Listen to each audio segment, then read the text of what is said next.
Okay, thinking about gender essentialism and tarot in Pride Month in Dundee. So I'm looking at the Grand Etteilla, this version, the Grimaud. I have Lo Scarabeo in New York. So going back and forth. One of the interesting things about, of course, Grimaud version is that in the booklet that accompanies it, it goes to great detail talking about the ancient history, of course, of tarot, how it was first created by the Egyptian priests and then appeared as illustrations in the Kabbalah and then used by the quote-unquote Bohemians, which was the way they referred to gypsies in the Middle Ages, and then rediscovered in the 19th century and put into circulation by the famous playing card manufacturer Grimaud.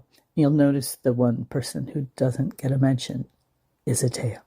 But this idea of the gender essentialism, we have the man consultant and the lady consultant, and that this is very indicative of the view of gender that is written into the tarot traditions and how we have to have a separate card to represent a man or a woman. And of course, the man is ideal and wisdom, and the woman is only tenacity and, well, reversed is progress. Well, that certainly feels true. But this is something that carries over, too, into the court cards, where we have the man of law and the rich woman, for example, the king of swords and the queen of coins or pentacles, depending on your reading of it.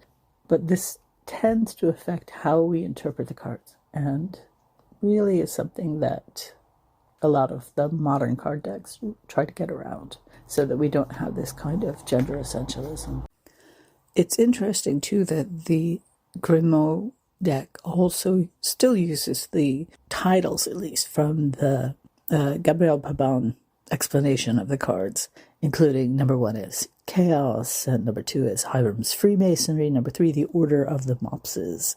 And this disparity between what the cards say, and again, the cards that do follow what Etteilla wrote, and this handbook that does not, is another really interesting aspect of how the cards are packaged, but also how the cards are interpreted, and that people tend to just sort of throw the handbook aside, which is, there are a lot of sort of strange translations and many, many misspellings. It's clear not a lot of time was spent on interpreting this English version of the cards, but it's, again, part of the fascinating history of what makes tarot so compelling.